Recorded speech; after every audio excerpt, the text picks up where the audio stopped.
मित्रों, हमारे अंदर देश के प्रति प्रेम और राष्ट्रभक्ति की भावना अत्यावश्यक है। यदि हम देश में रहते हैं तो देश का सम्मान हमारे नज़र में होना चाहिए।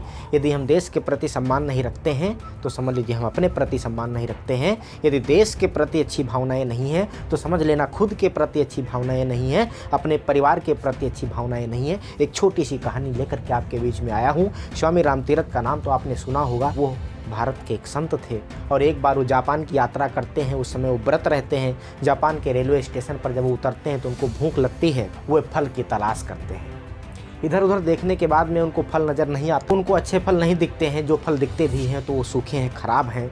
वो देख करके, वो दृश्य देख करके, उस समय वहाँ अच्छे फल की उपलब्धता न देख करके उनके मुँह से अनायास निकल जाता है कि शायद जापान में अच्छे फल नहीं मिलते।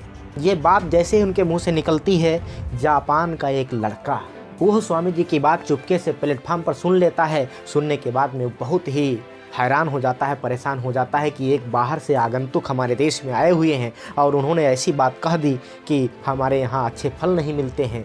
अगर उनको अच्छे फल नहीं मिले तो अपने देश में जाकर के हमारे देश की बुराई करेंगे, हमारे देश का गौरव नीचा होगा। इसलिए वो दौड़ा दौड़ा जाता है और एक टोकरी बिल्कुल ताज़े फल ला करके और स्वामी जी के सामने, स्वामी रामतीरथ जी महाराज जी के सामने उसे पेश करता है। कहता है, प्रभु ये रहे आपके लिए ताज़े फल।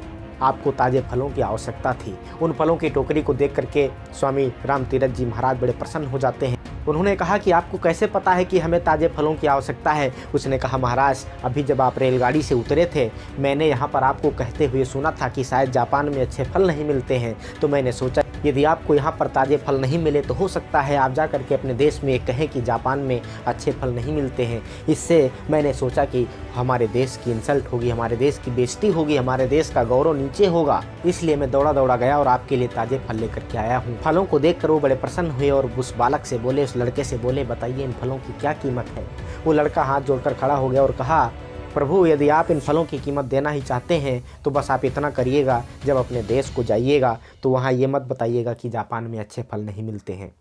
मित्रों, ये कहानी हमें ये बताती है कि हमको अपने देश के गौरव को बढ़ाने के लिए छोटे छोटे काम करते रहने चाहिए। छोटे छोटे काम से हमारे देश का गौरव बढ़ जाता है। छोटे छोटे अच्छे काम से हमारे देश का सम्मान बढ़ जाता है। और कहीं जब छोटे छोटे गलत काम, छोटे छोटे अपराध और छोटी छोटी गलतियों से हमारा देश शर्मसार हो जाता है। इसलिए हमें हमेशा अपने अंदर राष्ट्रभक्ति की भावना, देश के प्रति सम्मान जिंदा रखना चाहिए। यही देश के सच्चे नागरिक होने का सबूत है। नमस्कार, जय हिंद, वंदे मातरम।